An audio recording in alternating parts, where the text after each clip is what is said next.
Before we get into today's show, let me tell you about the latest deal from Mike Lindell, MyPillow. Once again, the big box stores have canceled their orders simply because they don't agree with Mike Lindell's politics. They don't like it because he supports President Trump. Well, he's going to pass that savings on to you. No more middleman. And boy, does he have some great deals on the Giza Dream sheets and the Percal bed sheets. Listen to this. Giza Dream queen size, normally $139.98. Your wholesale price, $69.99 when you use promo code Joey. King size, only $79.99. The Percal queen size, normally $89.98. Your wholesale price, $29.98 when you use promo code Joey. Just call 1-800-893-4059 or go to mypillow.com. Always use promo code Joey. Free shipping options available. This allotment's not going to last very long. When they're gone, they're gone. mypillow.com. Promo code Joey. Thanks for joining me in the PhD Weight Loss and Nutrition Studios. To lose weight for the last time, visit myphdweightloss.com. Friday is finally here, and boy, do we have a lot to cover as we wrap up another week. U.S. Border Patrol agents had a strong presence outside an anti-Trump rally by California Governor Democrat Gavin Newsom in Los Angeles yesterday. We'll have the details as Newsom turns up the heat on his anti-Trump rhetoric. President Donald Trump is set to meet face-to-face with Russian President Putin in Anchorage, Alaska, and it could be a historic moment as President Putin is said to be ready to strike a deal.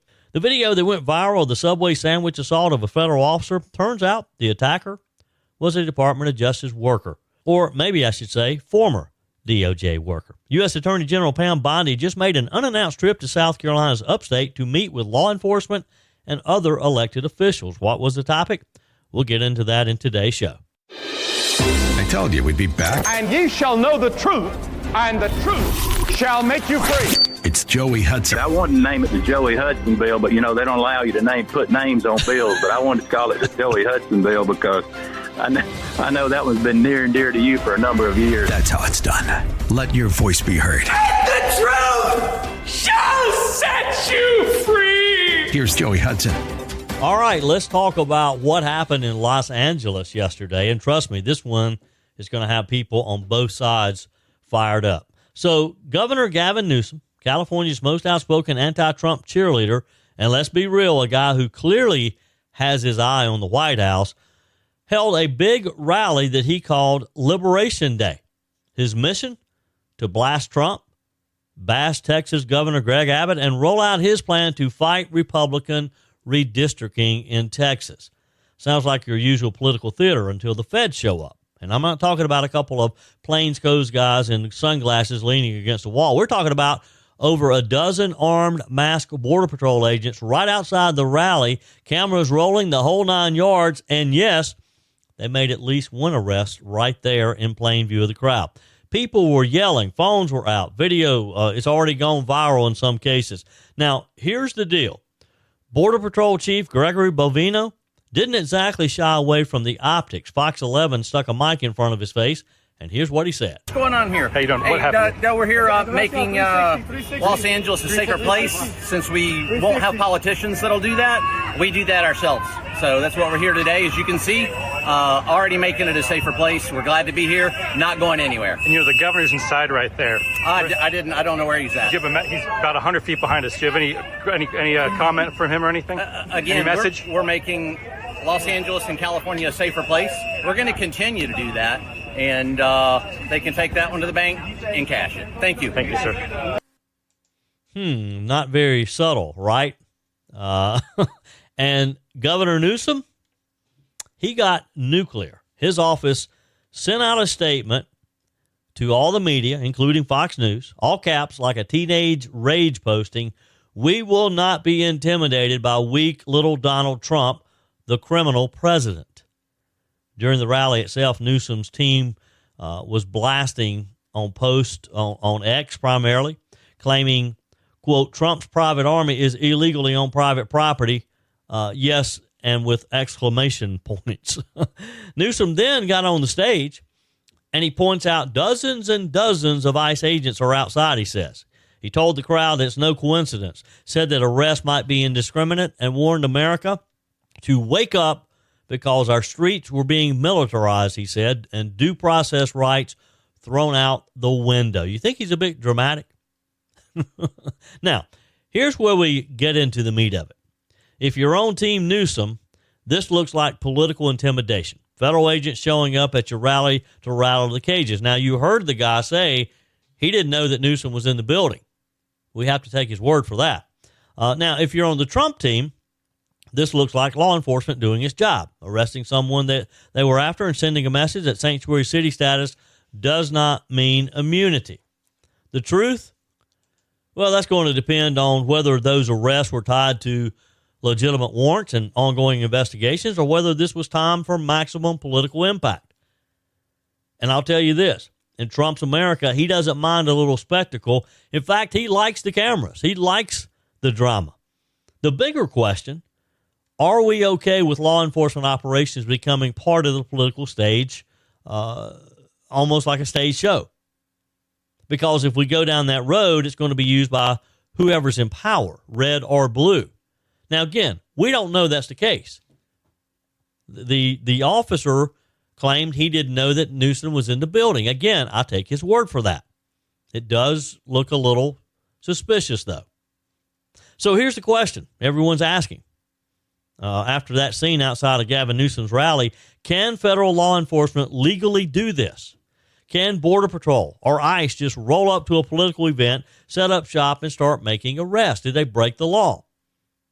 Well, the answer simply is legally, yes, under certain conditions. But there are some big caveats. For example, as far as federal jurisdiction, Border Patrol and ICE operate under federal law, not state or local rules.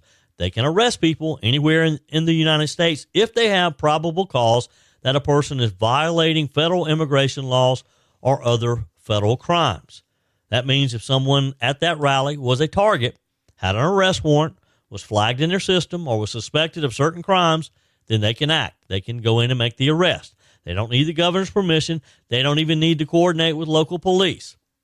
Now, as far as sensitive locations, for years, ICE had an internal policy saying they would avoid making arrests at sensitive locations, schools, churches, hospitals, and places where public demonstrations are happening, unless there was a clear security threat or prior approval from higher ups. That was a policy, not a law. The Trump administration rolled back a lot of those restrictions, meaning legally they have way more leeway now, way more flexibility than they had under Joe Biden. Now, what about First Amendment concerns? Here's where it gets a little tricky. The Constitution says that you can't use government power to directly suppress free speech. If federal agents showed up because someone was speaking out against the president, that's unconstitutional. That's called a retaliatory action. That's a no-no. But proving that in court is hard. The feds can always say we were here for unrelated law enforcement reasons. Again, that's what the officer said. They had no idea that there was a political rally there. Unless you get an email, a memo, or a whistleblower saying, yep, this was the mess, this was to mess with Newsom, it's probably impossible to prove intent otherwise. And then you get into the federal versus local authority. This is where the politics explode. California is a sanctuary state. Newsom has fought Trump tooth and nail over immigration enforcement. But federal law trumps state law. It's just that simple. If ICE or Border Patrol decides to operate in Los Angeles, as they have been over the last few months, the state can't legally block them. They can refuse to cooperate, but they can't stop them from being there, just like they haven't stopped them over these past few weeks. Now, people talk about, well, this is intimidating, and it was meant to be intimidation. Legally, agents can stand outside of a rally. They can stand there in their uniforms. They can have weapons, as long as they're not physically blocking entry or harassing attendees. Courts have generally ruled that presence alone doesn't violate the First Amendment, unless there's clear evidence it was meant to chill political speech. Now, the Democrats are probably going to try to make that argument. We'll see. Bottom line, if they were there for an actual enforcement operation and had legal grounds, it's within the law. It's just that simple, regardless of what Gavin Newsom wants. If they were there just to spook Newsom and his supporters, maybe a constitutional problem there. But proving it is another story entirely. You got to prove that they had the intent of political persecution or oppression of free speech, or that they were there just to intimidate people. And here's the thing. Once one administration uses the visual of federal agents at an opponent's rally, the other side will remember that playbook. This is how the temperature in politics goes up, and trust in law enforcement can come down if it were to be proven that this was intended to be political pressure, that these agents were out there and had been instructed to be there just to intimidate people who are going to Gavin Newsom's rally. I don't think that's the case, but I think we're probably going to hear more of it over the next few weeks, because that's what Gavin Newsom is going to try to prove, that Trump did this solely to try to intimidate Newsom and his supporters. America is in a health crisis, and by America, not just strangers across the country. It's personal. Me, you, friends, and family. And a major cause? Excess weight. Joey Hudson here. The solution isn't expensive shots like Ozempic. It's learning how to eat and think about food differently, and that's what PhD Weight Loss does. Their clients lose up to a third of their body weight, no drugs, just real food, behavioral coaching, and proven science to turn your body into a fat-burning machine. Sure, you could spend up to $20,000 a year on injections that burn muscle, not fat, and come with risks like pancreatitis or bowel blockages, only to gain it all back. PhD helps your body naturally produce weight loss hormones like GLP-1s. No shortcuts, just results that last. Already on Ozempic? Dr. Ashley Lucas and her team will help you safely transition off and keep losing weight. Let's make America healthy again. Call 864-644-1900. That's 864-644-1900, or visit myphdweightloss.com. All right, I've got something for you here that did not go wall to wall on cable news yesterday, but it's absolutely worth talking about. And if you know how Washington and the Department of Justice work, this is one that has some pretty big implications. We're talking about U.S. Attorney General Pam Bondi, who made an unannounced trip to South Carolina's Upstate yesterday. Wasn't a lot of press releases. There was not a lot of advance notice. She kind of quietly showed up for a few closed-door meetings with a who's who of law enforcement and political figures. And the topics on the table kind of tell you about where federal law enforcement is headed under Trump 2.0. Now, here's the scene. Here's what happened yesterday. Yesterday morning, Attorney General Bondi was spotted at Mama Penn's in Anderson. It's one of those old-school Southern restaurants, comfort food, big breakfasts. She's chatting with the staff. She's taking pictures. No big security parade, just blending in. But make no mistake, she's in town for serious business. A few hours later, she's behind closed doors with South Carolina's Attorney General Alan Wilson, U.S. Attorney for South Carolina Brian Sterling, DEA Deputy Administrator Robert Murphy, FBI agents, sheriffs, police chiefs, and 4 members of Congress, Representative Joe Wilson, Russell Fry, William Timmons, and Representative Sherry Biggs from the 3rd Congressional District. So what was on the agenda? According to Wilson's office, the focus was on improving collaboration between state and federal law enforcement, and they were talking about a lot of hot-button issues. For example, drug trafficking, specifically the fentanyl pipeline that we have going through South Carolina, this I-85 corridor. Human trafficking, same thing. You got the I-85 corridor, easy to go up and down between Charlotte and Atlanta. It's been a top talking point for President Trump and Pam Bondi. Stopping the flow of contraband cell phones into South Carolina's prisons. That's been a major problem for coordinating hits, fraud schemes, you name it. Prisoners don't need to be able to have cell phones. Then you have internet crimes against children.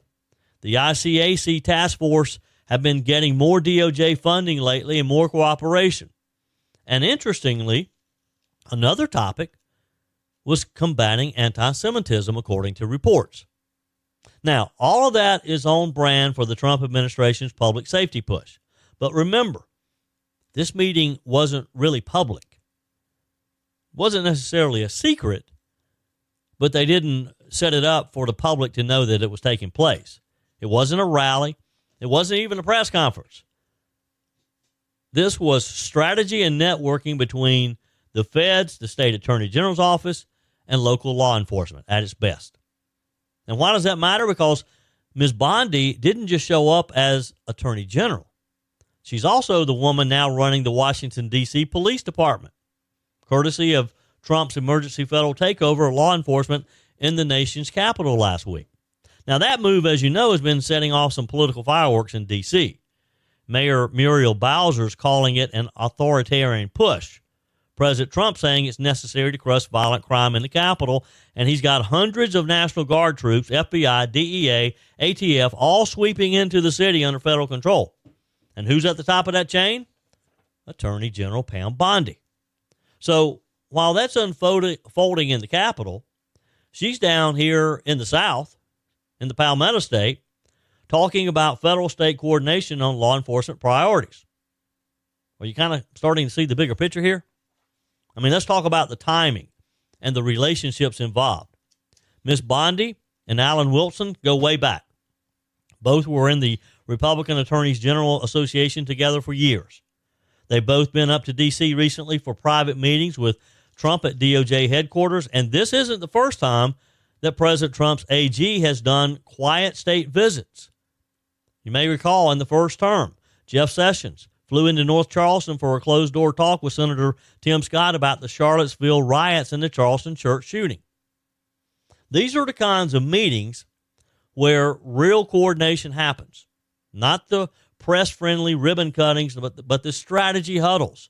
These meetings where they sit down in a closed-door room and they talk things through.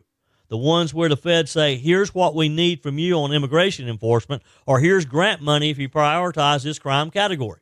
And here's how we do this together. Now, immigration enforcement was indeed on the agenda, we're told.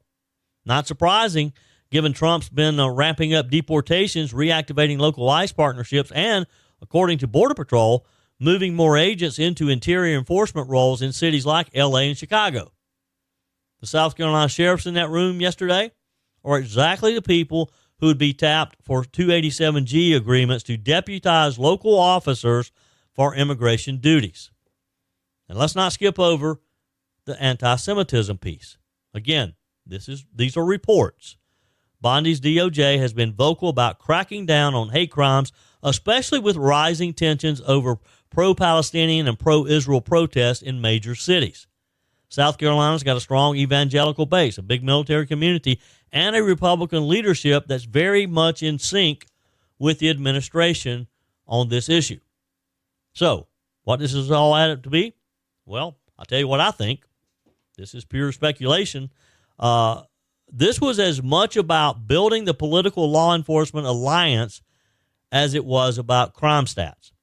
Ms. Bondi's in a unique position right now. She's got operational control over the Capitol's police. She's got the ear of the president. And she's been given free rein to strengthen those federal-state links, especially in states where governors and attorney generals are on the same page as Trump, and you can certainly say that about South Carolina. President Trump does not have better support than Governor Henry McMaster, Lieutenant Governor Pamela Abbott, and Attorney General Alan Wilson. So here's my question for you, and you're welcome to text me. You can email me, joe@joeyhudson.com. Leave me a message on the MyPillow message line, 864-477-JOEY. Is this a good thing?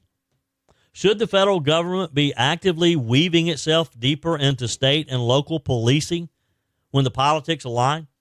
Because on the one hand, you get more resources, more manpower, and maybe faster results. On the other, you're setting a precedent where law enforcement becomes an arm of political alliances. And I'll just say it. This is the kind of thing that Democrats would probably be screaming about because of the fact that Republicans are doing this. If we had a Democrat president sending their AG into blue states for quiet crime strategy meetings while running a federalized city police force in the Capitol, you'd probably have headlines calling it a takeover. The flip side, Bondi's track record is that she's a loyal soldier for Donald Trump, and Donald Trump supports South Carolina. He's always had a special place in his heart for South Carolina, and I think that's it. He sent his attorney general down here just to see what he can do to help take care of the Palmetto State. Have you seen the video that is now has gone viral of the guy throwing a Subway sandwich at a federal agent. Now, I don't think you're going to hurt anybody hitting them with a Subway sandwich, but you shouldn't do that to a federal agent, period. You don't throw anything at a federal agent. This D.C. dimwit who slung the Subway sandwich at a federal agent on the streets of Capitol earlier this week has now been identified as a now former Justice Department worker. Attorney General Pam Bondi announced yesterday that Sean Charles Dunn, 37, is facing a felony assault charge for the sandwich strike and has been fired from his DOJ role. Bondi declared, "If you touch any law enforcement officer, we will come after you. I just learned that this defendant worked at the Department of Justice. No longer," she wrote in all caps. "Not only is he fired, he has been charged with a felony. This is an example of the deep state we've been up against for 7 months as we work to refocus DOJ," she added. "You will not work in this administration while disrespecting our government and our law enforcement." Now, the story is that Dunn worked as an international affairs specialist in the DOJ, in the criminal division, which handles cases of fugitives abroad and helps foreign countries on extradition matters with their own fugitives, according to the DOJ website. Dunn appeared to have been similar to a paralegal, assisting attorneys in handling a large volume of cases, including the litigation of those matters. He does not appear to be an attorney, as his name isn't listed in the D.C. Bar's website, according to Fox News. So an attorney for the suspect did not immediately respond to requests for comments, and attempts to contact Dunn directly were unsuccessful, according to Fox News. However, Dunn was allegedly caught on camera, and again, you can find it on any social media site. Just look it up. Just do a quick search of Sean Charles Dunn, and you're going to see him on camera berating a group of federal officers as fascist before lobbing his deli sandwich and hitting a U.S. Customs and Border Protection agent in the chest. He keeps yelling, F you, fascist. Why are you here? I don't want you in my city." He allegedly fumed within inches of an officer's face. This was according to the criminal complaint that was filed. Now, according to the complaint, Dunn successfully attempted to flee on foot, telling a local cop while he was being processed, "I did it. I threw the sandwich." Footage of the incident went viral against the backdrop of President Trump's deployment of hundreds of federal law enforcement personnel to assist D.C. police in cracking down on street crime. Now, he faces 1 count of assault, resisting or impeding a federal officer, and faces up to 1 year in prison if convicted. The D.C.'s U.S. Attorney, Janine Pirro, said the police are not out there to get pushed around or beat up. He thought it was funny. Well, he doesn't think it's funny today because we charged him with a felony, assault on a police officer. So there, stick your Subway sandwich somewhere else.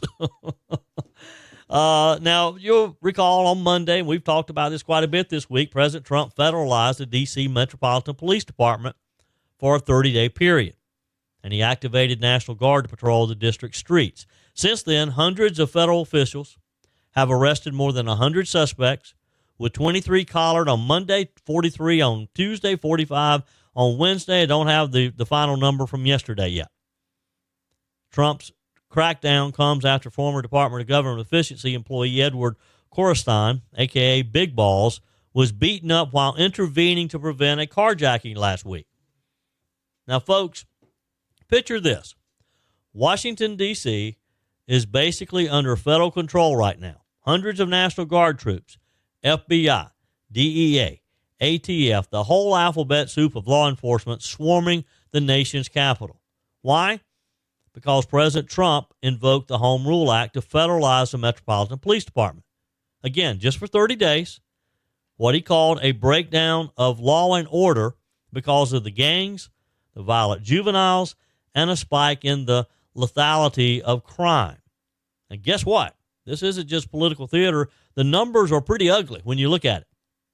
Although D.C. loves to brag about the fact that their overall crime rate is down. But you got to look at what it's compared to. In 2012, D.C. had about 13 homicides per 1,000 serious violent crimes. By 2024 last year, that number had shot up to 57.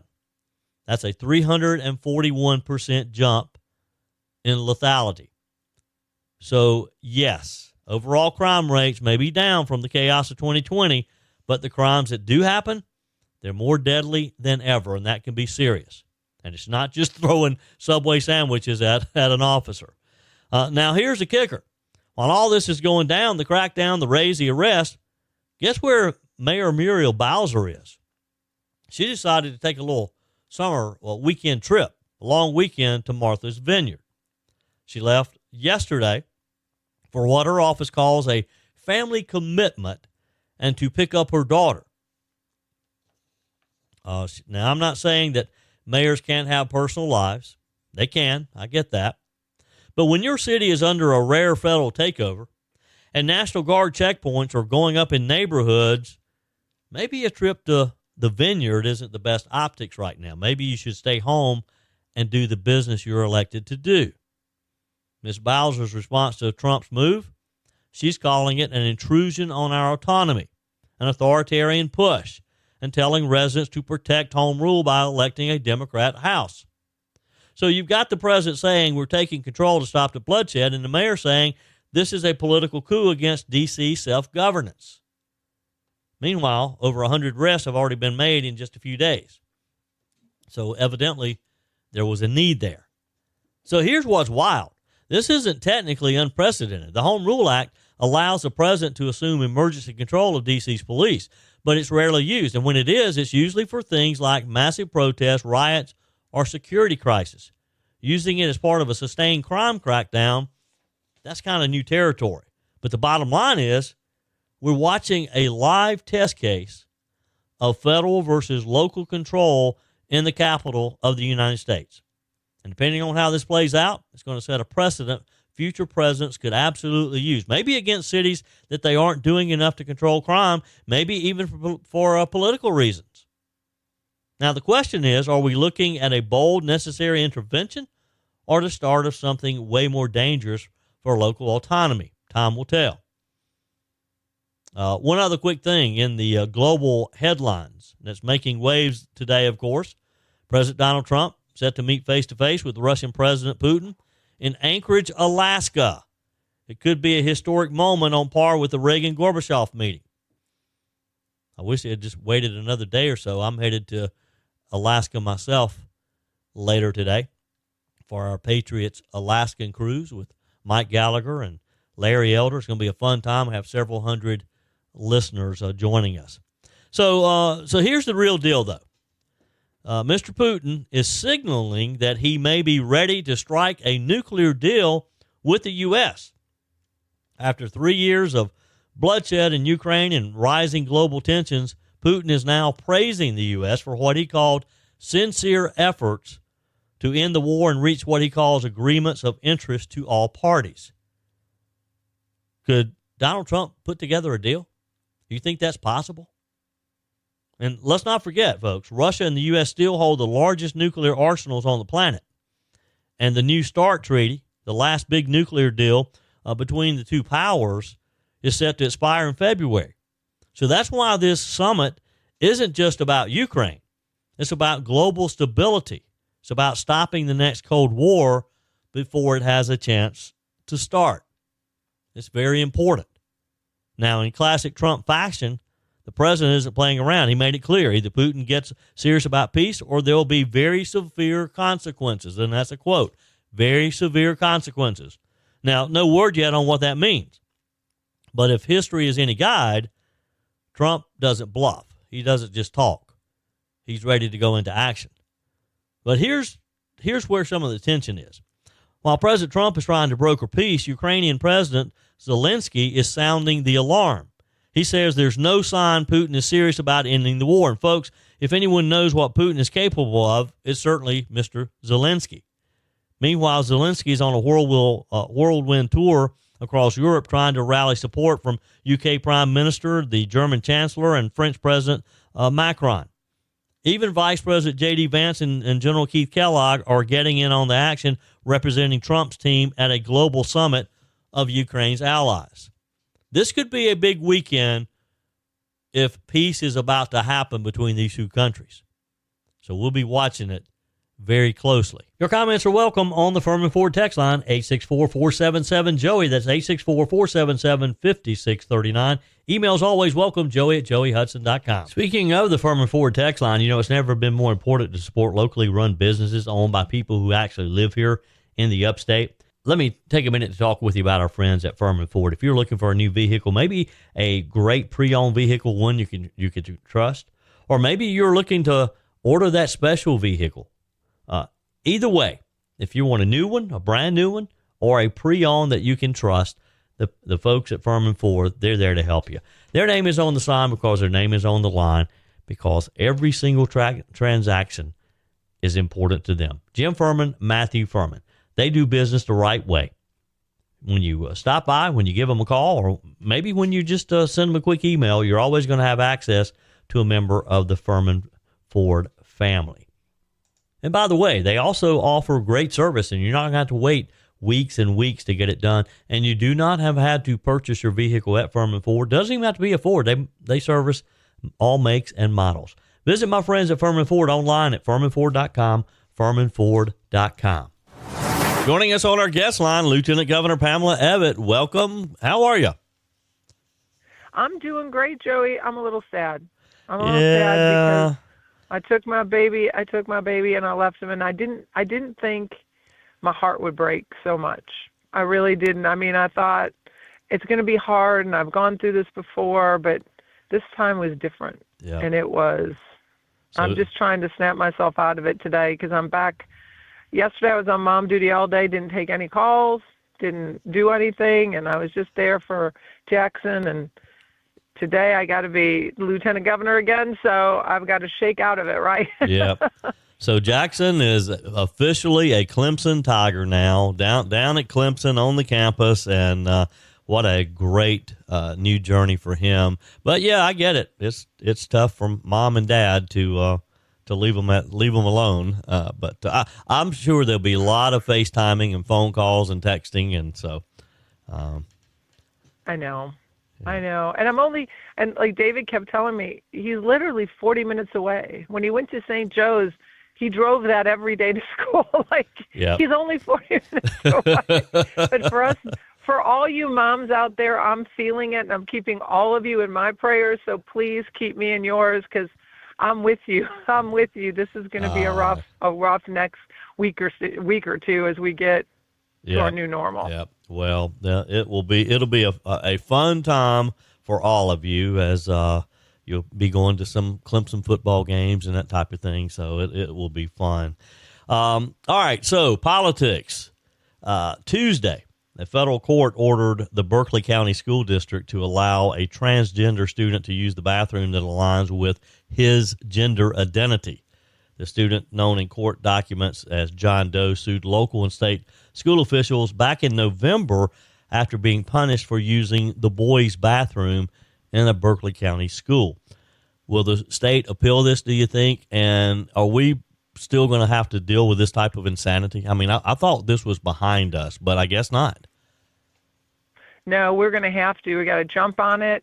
And, we did this when it came to keeping biological males out of girls' sports, and I'm proud to say that we were on the front end of that fight. We're going to have to go back in and tighten up language. I mean, it has to be, this has to be something that is mandated through our schools, through public buildings. Now, government only has such a reach in private, like a private business or whatever, but we need to make it so it is so tight that when you walk into a restaurant, or if you walk in, and I guess I would have to understand the legality of that, like how far the General Assembly could go to on private property or on a private business, because that always becomes like the sticking point. But any public building, any school that's receiving a dime of federal money, whether it be K through 12 or higher education, you have got to keep boys out of girls' bathrooms. You got to keep girls out of boys' bathrooms. Yeah. Wherever you were born, that's where you got to go to the bathroom, because it's not just about them. It's about, and this is where this debate, gets to me, Joey, and is we always worry about the one student, right? This is one student, but nobody talks about the thousands of students that are in that school or in that district, or probably hundreds in that school if it's a high school. What about them? Yeah. And what about their feelings? And what if they're uncomfortable? And what if that's not right for them? I used to always tell my kids, like, your rights begin where somebody else's ends. And you don't get to make each other feel, if we're giving them this much consideration, then we got to give our kids this much consideration too. Yep. Yeah, because you're right. It affects a lot of people other than this young lady who now feels like she's a young man. But yeah, it's affecting a lot of people. So, well, it's just, it's bad that we're still continuing to deal with this. I noticed that she's represented by a number of different social justice type organizations, and they're out there. They have money to spend, and they're looking for cases like this. But I do hope the state will stand firm and will appeal this and take it all the way to the Supreme Court if it needs to be. Well, Joey, that's exactly what we need to do. And, I applaud the governor and the attorneys in the governor's office, because, when we fought to keep state tax dollars going from any Planned Parenthood facility or any facility that does abortions, nobody wanted to take that up and fight it at the Supreme Court. And the governor and the attorneys in our office said, we'll do it ourselves. Yeah. Since we can't get anybody else in the state to take it, we're going to do it ourselves. And look at what a landmark case that was for the country. Yeah. Now any state can say, listen, taxpayer Medicaid dollars are not going to these facilities. Yep. And all governors in red states, this is now precedent. So we have to be bold and take these bold steps and be willing to lose, right? Mm-hmm. Be willing to lose and keep fighting it, because it's the right thing to do. Yep. Lieutenant Governor Pamela Abbott is our guest today. Well, it looks like moving on from that topic, but staying in politics, it looks like one of the Democrat candidates for governor is already in trouble within his own party, as the Democrat chairwoman is asking him to drop out of the race. Now, there's been a video release showing this guy running around the Battery in Charleston in his underwear, screaming. He was later arrested, and the fun continued in the back of the patrol car, where he cursed and rambled on about crazy things. I mean, this man is not stable. Does he get to stay in the race, you think? Well, this is America, Joey, and if he puts his name and he pays the money and he signs up, but the beauty of that is good common sense people on every side of the aisle, right? Like, don't vote for them. Like, you have a choice. Yep. Like, if you're a Democrat, no other Democrat throws their hat in the ring, then vote for the Republican Democrats. I mean, because this is not who you want running your state. There has to be a certain amount of grace and statesmanship in who represents your state. I mean, we see chaos going on in D.C., right? And we see that circus and the bickering and the swearing but when you're the governor of a state, you are kind of have to be the stateswoman of that state. Yeah. You have got to be somebody that people look at and go, wow, I'm proud that person represents me, right? Like, they're not making our state look like a reality TV show. And that's what that looks like. And so, I don't believe that people will vote for that. I think people are getting tired of the clown antics and the chaos. Yeah. Well, and there's plenty of that for sure. So, unfortunately, Lieutenant Governor Pamela Abbott, one final thing, sad day as we lost Trooper Dennis Ricks. He succumbed to his injuries in an accident earlier this week, hit by a truck. So our prayers are with his family for sure. Appreciate your time today. You be safe out there.